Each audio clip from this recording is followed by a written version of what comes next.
Today on the Inside Scoop, we got a major development on the Texas Longhorn recruiting board. The Quacks keep coming for Oregon recruiting. Ducks are on a heater.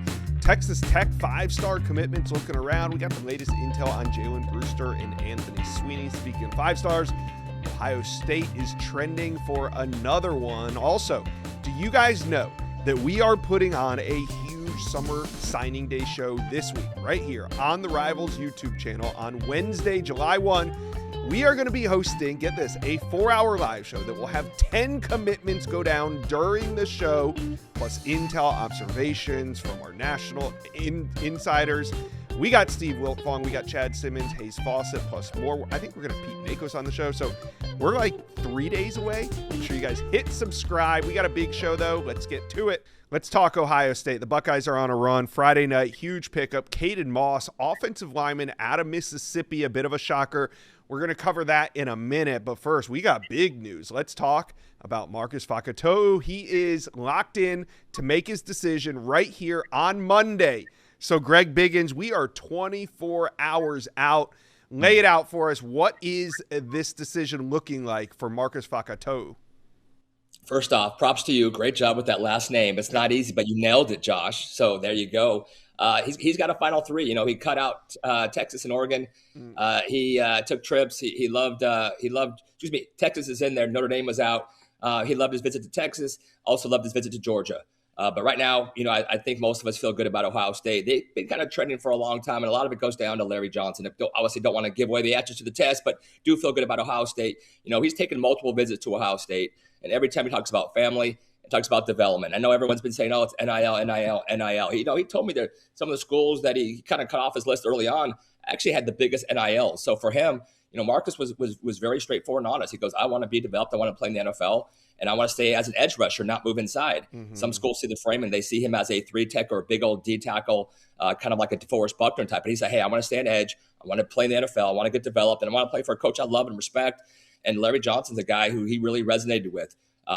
Larry Johnson's a guy who he said is coaching style very similar to what I want to be coached by. He's not a yeller, not a screamer. He talks about the Bible to his guys. That's very, you know, his faith is very important to him. So again, cliche, box checker, but every box that Marcus wants, Ohio State has. With 24 hours to go, really love the Buckeyes right now. Yeah, and, you know, his recruitment was, when we're talking February, March, April, it was one of the most volatile recruitments in the country, meaning whenever he would step off of a campus, it seemed like we had a new leader. So he was taking all these visits. He had all these new leaders, but I feel like the last 5 or 6 weeks, the one constant has been Ohio State. And I feel like that recruitment has kind of settled down as we're 24 hours out. So great point. And we kind of ribbed Marcus. You know, like you said, every school was his new leader. We're like, Marcus, man, this is kind of getting a little, you know, maybe just don't even mention a leader. But the last 2 visits he took, you know, Notre Dame was the leader a year ago. For sure, and yeah. He loved it. And I go, I joke, I had Notre Dame new leader. He goes, they're number 2 now. And Ohio State still won. That was the first time, Josh, he took a trip where that school he visited was not the new leader. Ohio State was the constant. Then he visited another school and he said, you know what? Ohio State is still number 1. And so we kind of started to see a little bit of a pattern. You know, it's a cool, man. He's a reclass from 28. I saw him, you know, at the volleyball combine as an 8th grader from Alaska, and to see kind of him going from there to where he's at now. You know, one of the most touted D linemen in the country. It's kind of a cool, really cool story for him. And you know, like I said, we'll find out in 24 hours what he's going to do. I'm excited. Yeah. All right. Now, there's not a ton of surprises when it comes to recruiting, but to me, when Kaden Moss announced his decision on Friday night, I was surprised that the elite offensive tackle out of Mississippi was not going to Ole Miss. He was not going to Oregon. He picked Ohio State. I honestly thought, now I knew Ohio State was in the running here, but I honestly thought heading into that decision, Ohio State might be running 3rd. But how do you think the Buckeyes pulled ahead late and landed Kaden Moss? Yeah, no, I mean, if I didn't see some of the commit predictions going in 24 hours before, I would have been shocked too, because literally 24 hours before he was Ole Miss, obviously in-state kid. You know, it sounds like what it came down to is, you know, this is one of the top offensive linemen in the country, guard, tackle. We like him as a guard. Ohio State wants him as a tackle. But just development. And also, you know, just the Big Ten. Sounds kind of funny. The Big Ten stage at Ohio State. We're talking about an SEC school, right? Ole Miss. So it's not like he's playing in the WAC conference where I'm from out here on the West Coast, but playing on the Big Ten stage at Ohio State. was a big deal. And then also NFL development. Again, Ohio State, doesn't matter if you're talking about wide receiver, talking about edge rusher, talking about offensive lineman, talking about quarterback, man. Ohio State, you got to say, man, they're one of the top 2 or 3 schools in the country that gets these guys ready for that next level. And I'm talking about the NFL. And I think in the last 24 hours, not obviously 24 hours when it happened, but Ohio State had been, behind the scenes, chipping away at that lead for the last few weeks, not just the last day. But I think it came down to those 2 things: big stage Ohio State and also NFL development. And they were able to, seal the deal on Friday. Yeah, and they want a big-time recruitment. So let's wrap this up. Let's talk about Brady Edmonds, the headline quarterback commitment in Ohio State's 2027 class. You were out there at the opening in Oregon. First, what did you think of his performance out there? And secondly, where does his commitment with Ohio State stand? I thought he did well. His team, the West Coast team, won. Little bragging rights for myself. They, ran a rough shot over everybody else. Him and Ryan Rakowski have a little more lightly recruited with the 2 quarterbacks for that West team. Super strong arm. The thing with Brady, he had some knee issues last year. So mobility is kind of where he got dinged a little bit. But the arm is strong, man. The arm is really live. And he was accurate down the field. I mean, he's got ball placement for days. So, it was interesting, Josh. When he tripped to Ohio State, I kind of got the vibe, and it wasn't just an official visit. He was there for a whole week. He did a camp and did a 7-on-7 showcase. So he was there for 5 days. And I kind of thought, okay, once he gets home, he'll shut it down. That'll be the end of his recruitment. And he did not do that. And I talked to him the last day of the opening, and, he said he did not want to make an emotional decision. And he said after his UCLA trip, he goes, I thought I was going to UCLA. And then after his Ohio State trip, he goes, you know what? I'm going to stick with Ohio State, but I don't want to do anything right now. I don't want to be, emotional high and just do something right away. I want to really take a week. He goes, this is the biggest decision of my life. I don't want to rush it. And so I want to make sure all the post-visit high is worn off. And I want to go where I'm most comfortable. I want to go where I'm just not just wanted, but needed. I want to go. And he said something. He goes, playing time. I know people are saying, hey, Ohio State, tougher quarterback room to play in. He's extremely confident. In fact, he told me, you know what? I'm the number 1 quarterback in the country. I truly believe that. And Ohio State is the number 1 football program in the country. That's why I committed there in the first place. He goes, UCLA, I could probably play earlier. But he goes, if I'm good, this is interesting. He goes, if I'm good enough to play as an NFL quarterback, I can play no matter what college. It may take longer, but eventually, my talent, will rise up and I will play no matter where I go. So it's not going to be based on early playing time. It's going to be based on, 1-year plan and 40-year plan. And so I think a week, maybe a week and a half. And I think we'll know something, probably, I would say early to mid first week of July. All right, Ohio State fans, talk to me. Do you feel like the Buckeyes are on the verge of landing another 5-star Marcus Fakato'u tomorrow right here on this channel? You guys going to be here? Let me know. Comment section below. We're talking Texas recruiting. We got Sam Spiegelman. He broke some news this morning that Texas fans need to be aware of. Ishmael Kamara, one of the best offensive linemen in America, one of the top prospects, regardless of position for the Longhorns. They love this guy. And Sam, we had a feeling that if anybody was going to take his recruitment the distance, it could be Ishmael Kamara. But you spoke to him. You put out a story this morning. Tell us about his timeline for a potential decision. Yeah, Josh, this has been a very fluid recruitment. He had 5 official visits scheduled between May and just last weekend. He ended up pushing all those official visits back, and based on the situation at home, was considering fall official visits and then a decision sometime during, possibly even after his senior season at Gilmer High School out there in East Texas. But he ended up making a few visits, at least unofficially. He made it back to SMU twice and also returned to Austin for that final official visit weekend on June 19th that had multiple 5-stars like Moonshine Sales and Easton Royal, you name it, they were all on the 40 acres. That includes Kamara, who is arguably Texas's biggest target left on the board. I believe that the Longhorns are the favorite going into what is shaping up to be a decision as early as July or August before his senior season. All right, let's talk a little bit more about Moonshine Sales, another 5-star target that's out there on the board. That I'm not counting Texas out. I don't feel like they're a leader here, but you never know what's going to happen with Easton Royal and that recruitment, but do you expect Texas to stay on Moonshine Sales until this thing's over? Absolutely. He had a really terrific visit to Austin in the spring, and I believe that his final official visit back to Texas really put Texas right into the thick of this recruitment, along with leading contenders like Indiana and Ohio State. Listen, this is one of the best players in the country, and he's from Indianapolis. So the Hoosiers are going to be in this fighting away. And of course, the Buckeyes are as well, especially with an elite wide receiver. But what Texas has done on his official visit, making a big move forward, trying to sell him on pairing him with Easton Royal and possibly filling the shoes of Cam Coleman, who they went out and brought in the transfer portal and is pacing to have possibly a Bolitnikoff award-winning season over there on the 40 acres. If Texas continues to keep its foot on the gas with him, whether they lose Royal to another team or hold on, they are still going to recruit Moonshine Sales and feel confident that they have a shot in this one. All right, let's stay in state for these last couple prospects I want to talk about. Landon Williams-Callis. Now, he's borderline 5-star recruit, could arguably be the number 1 running back in America when it's all said and done, but his recruitment is still open. It's still out there. Where do you see things standing after a great visit to Texas recently? Yeah, I think that visit launched the Longhorns into the driver's seat with Landon Williams-Callis. A decision could come as early as July, definitely before his senior season. But this recruitment has been very fluid over the past couple of months. You know, our RPM picks are on the Aggies, but I look at Texas A&M as a program on the outside looking in for Landon Williams-Callis.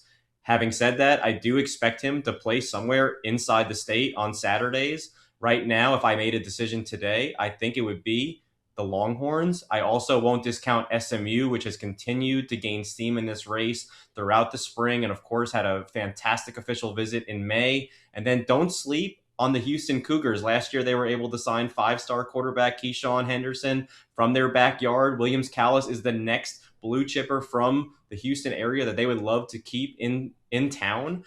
Don't sleep on the Cougars, but I do like where Texas is positioned at the moment heading into a possible decision in the near future.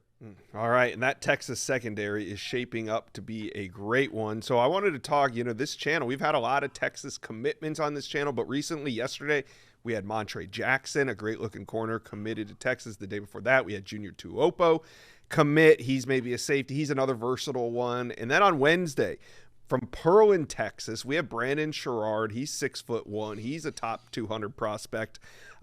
Texas battling for him. How do you see this recruitment going down? Who's the biggest threat to Texas right now?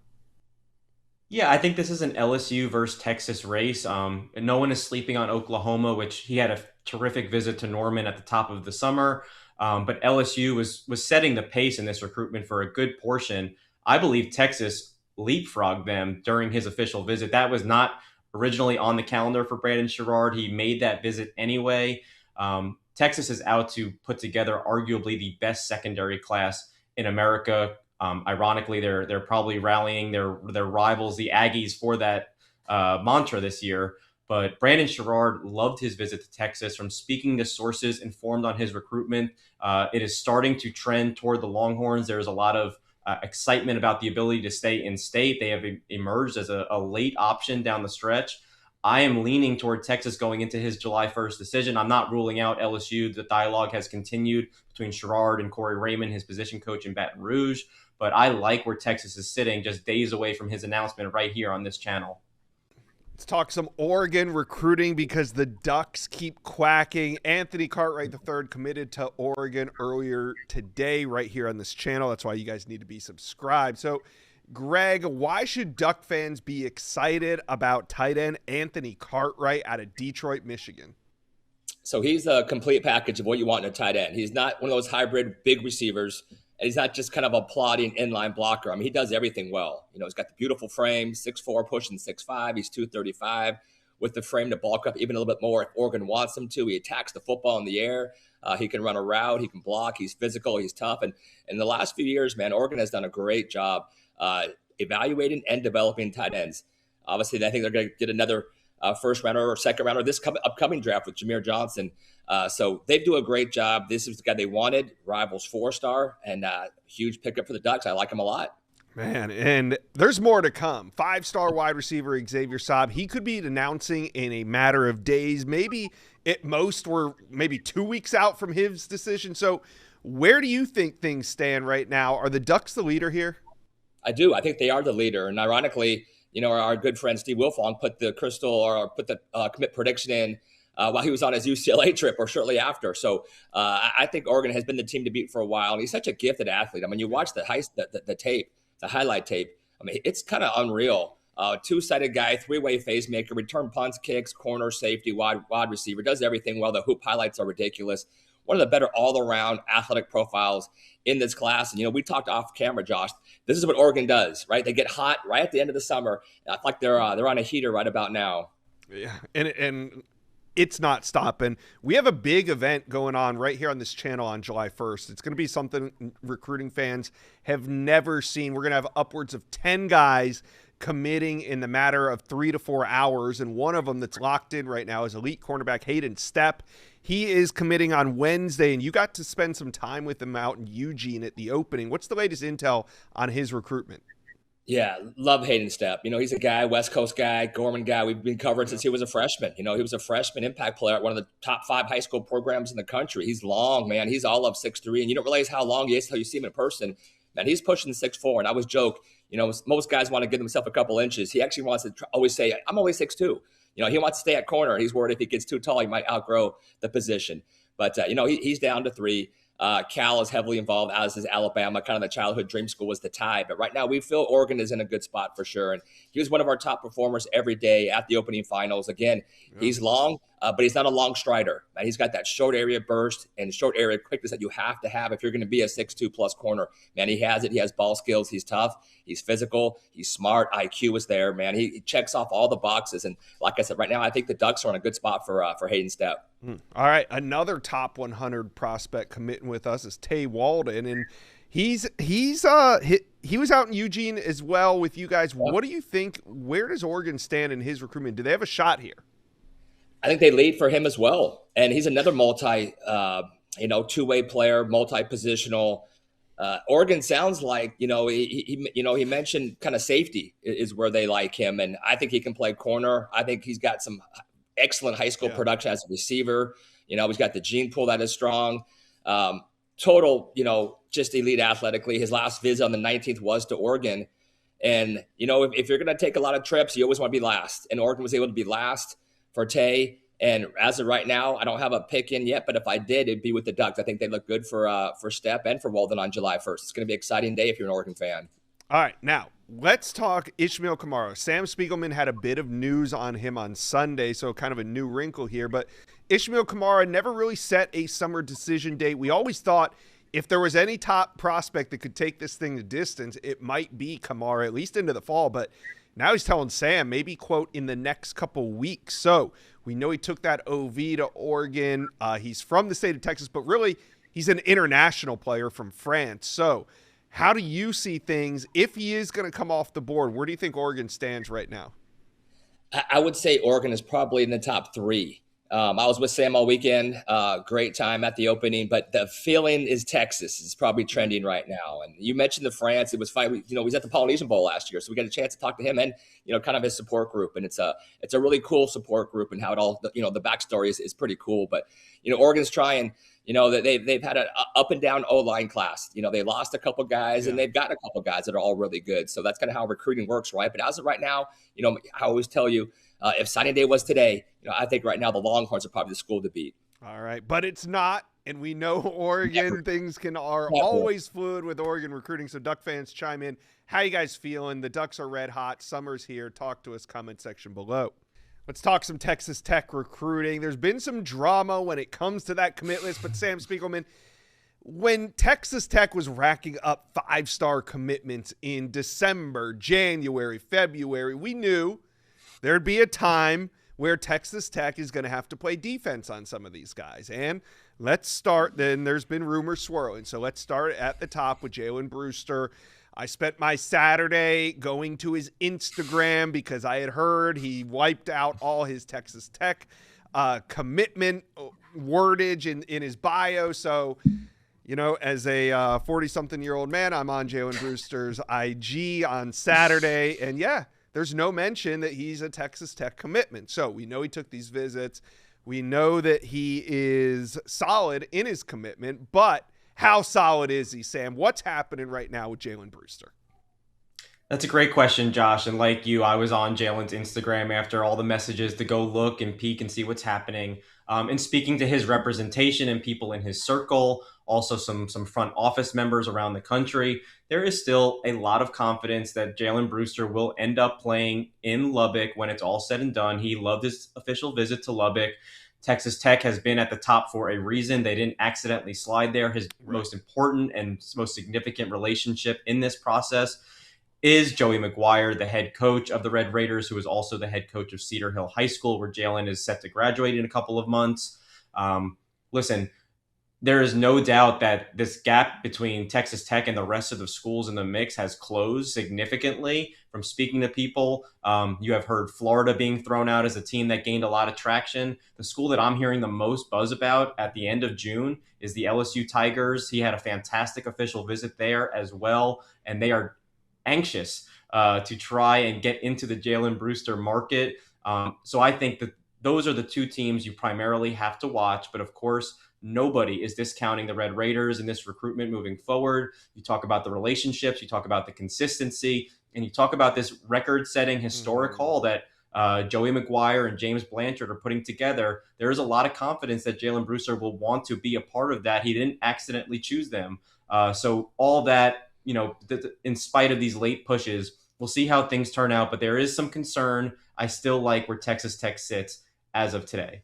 All right. Well, it seems like LSU might be a bit of a thorn in the side right now for Texas Tech because they have the number 2 ranked pass rusher committed in Anthony Sweeney, and things had been really quiet on his front. He's out of Baltimore, Maryland, St. Francis Academy. That is until he popped up on a June visit in the Bayou. LSU got him on campus.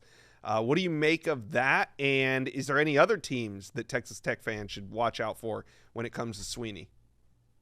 Yeah, from speaking to sources about this recruitment, I don't expect him to flip anytime this summer. I feel good about where Texas Tech stands in the short term and the long term. With that being said, he has a fantastic relationship with Sterling Lucas, which compelled him to take that final official visit to LSU at the end of June. LSU is trying to close the gap, like we just talked about with Jalen Brewster. And if he does, in fact, return to Tiger Stadium for a game this fall, I think that the level of concern for Texas Tech fans should naturally be elevated at that point. That's a huge TBD at the moment. LSU feels that they made a leap in this recruitment in the month of June, but there is still a long road ahead to catch up with Texas Tech. Right now, this is a watch to see if something develops down the road more than anything imminent happening for Anthony Sweeney. All right, now let's talk a little bit about Benny Easter Jr., one of the top pass catchers in America, made an early commitment to Texas Tech, and I think he's solid, but the fact that he popped up on an Ohio State visit, I think it was only his first visit ever to Ohio State, so maybe there's not much there, but out of Humboldt, Texas, what do you make of Benny Easter Jr. in his kind of visit schedule this spring, summer? Yeah, you talked about Ohio State. He visited there first this summer, and then he made it to Ole Miss to sandwich his summer. So you have two schools that are continuing to recruit Benny Easter, the number 3 wide receiver in the country, who, like Jalen Brewster, committed at the end of his junior season, felt comfortable with Joey McGuire, Coach Juice Johnson out there in Lubbock, loves his fit there. Just spent the weekend in Oregon with a bunch of other Texas Tech commits who we'll talk about, like Sarod Baker, of course, Julian Caldwell, Kavian Bryant, the face of this class at quarterback. Yeah. Ultimately, I feel excellent about Texas Tech holding on to Benny Easter Jr. He hasn't publicly shut down his recruitment. He is still maintaining dialogue with the Buckeyes, with Ole Miss, who just really impressed him on that visit. I think of the two schools, Ohio State had some momentum this summer, but he made a midsummer visit back to Lubbock for his official visit. That felt like home from speaking to him, from speaking to members of his family. And I know there's plenty of optimism in West Texas about their chances of hanging on to this prolific in-state wide receiver. Yeah, and let's stay in state with top commitment. Sarod Baker out of DeSoto High School. He's another that has taken some trips. How do you feel about him and his status with the Red Raiders? Yeah, I can tell you for sure, Josh, that Texas A&M would love to add Sarod Baker to their number 1 recruiting class in the country. And he officially visited College Station this month. And again, the Aggies are not going to go anywhere in this recruitment. Troop Taylor, their position coach there, recruits DeSoto High School as well as any coach inside the state of Texas. With that being said, he did make it back to Lubbock for his final official visit. Sarad Baker has not officially shut things down, but from speaking to sources involved in his recruitment, from speaking to Sarad, from folks involved in this process altogether, there is a lot of confidence that Sarad Baker is going to be a Red Raider. He is someone that they believe can play in that offense as soon as he arrives in town. We know that he's coming off a historic high school football season at DeSoto High School and is pacing for what should be a fantastic senior season. He just was a top performer this past weekend at the opening. A lot of buzz still around the Red Raiders and their recruitment, the way they recruited him, how hard they came in this, and the relationships that they built with this Rivals 300 playmaker. Yeah, it's really, it's interesting. Texas Tech does a great job of loading up early. Then they also know they're going to have to play some defense, and that's where we're at now. We've seen it with plenty of guys. LaDamian Guyton last year, going into the state of Georgia and landing a coveted player like that and then holding on to him for the entire length of the cycle should bode well for some of these recruitments. And a lot of these recruitments are in-state guys. LaDamian Guyton was a guy in Georgia, so it's always easy. You get more access to the guys within your state. So that being said, attrition hits everybody. They're bound to lose somebody on this commit list. Do you think that Texas Tech is prepared where if they do have a spot come open, are they going to take a big swing at somebody that might be on somebody else's commit list? Yeah, that's the beauty of this if you're a Texas Tech fan. Listen, you got these early commitments. You have a historic 2027 recruiting class. Of course, people, especially schools in the SEC, are going to take shots at your best commitments. Schools like Ohio State and LSU and Texas A&M, these are contenders competing for the college football playoff championship year in, year out. But there's a lot of optimism that they hold on. And if they don't, Josh, they got plenty of ammunition. One, they had it from the NIL side to potentially flip recruits that are committed elsewhere. They also have a loaded front office that if you look at guys like Benny Easter, Texas Tech was the first to offer him. Hunter Hogg, who is a Rivals 300 athlete involved in this class, Texas Tech was there first. They have one of the most devoted scouting departments in all of college football that inside the state of Texas, if someone is having a great senior season and they think that they can be a help to this roster, Joey McGuire, James Blanchard aren't going to hesitate to offer. They also aren't going to be shy if they think that one of these kids who's committed elsewhere can make an impact in Lubbock. They're going to shoot their shot. They are not going to be shy about it, just like they're not going to be shy about playing defense with some of these blue chippers and 5 stars already in the class.